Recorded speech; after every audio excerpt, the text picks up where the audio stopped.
উদয়পুরের মহারানী এলাকায় বন্ধুর বাইক থেকে ছিটকে পড়ে মর্মান্তিক মৃত্যু হলো এক কিশোরীর। ঘটনার বিবরণে জানা যায়, শনিবার কিল্লায় ফুটবল টুর্নামেন্টের ফাইনাল ম্যাচ ছিল। কিল্লার নোয়াবাড়ি এলাকার কিশোরী লিসা জমাতিয়া তার বন্ধু সুমিত দেববর্মাকে খেলা দেখতে আসার জন্য বলে।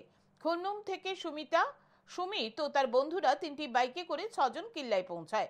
তখন লিসা সুমিতকে জানায় তার এক বান্ধবীকে উদয়পুরের মহারানী এলাকা থেকে নিয়ে আসতে হবে।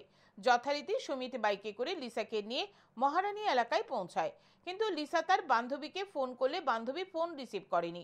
সুমিতের বক্তব্য, তখন সে লিসাকে নিয়ে বাইকে করে কিল্লার উদ্দেশ্যে রওনা হয়। মহারানী এলাকায় আচমকা তার বাইকের সামনে একটি গরু এসে পড়ে। তখন বয়ে লিসা বাইক থেকে লাফ দেয়। তখন বাইকের গতি ছিল ঘন্টায় 40 থেকে 45 কিলোমিটার। লিসা বাইক থেকে লাফ দেওয়ার ফলে রাস্তায় পড়ে মাথায় আঘাত পায়। সাথে সাথে রক্তাক্ত অবস্থায় লিসাকে মহারানী প্রাথমিক হাসপাতালে নিয়ে যাওয়া হয়।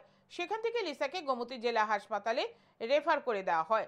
লিসাকে গোমতী জেলা হাসপাতালে নিয়ে যাওয়ার পর হাসপাতালের কর্তব্যরত চিকিৎসক পরীক্ষা নিরীক্ষার পর লিসাকে মৃত বলে ঘোষণা করে দেন। ঘটনার খবর পেয়ে ঘটনাস্থলে ও গোমতী জেলা হাসপাতালে ছুটে যায় আরকেপুর থানা ও আরকেপুর মহিলা থানার পুলিশ।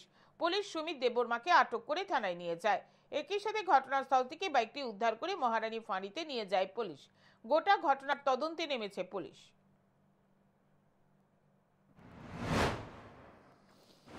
हम 45 की स्पीड में चला रहे थे, क्योंकि ये बाइक मैं चला रहा था तो पीछे वो था।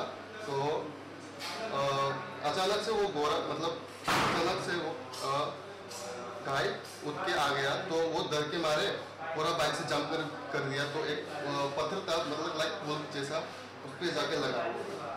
क्या नाम है उसका? लिसा जमाती। कहाँ का रहने वाला? नौबारी। नौबारी का। और तुम्हारा?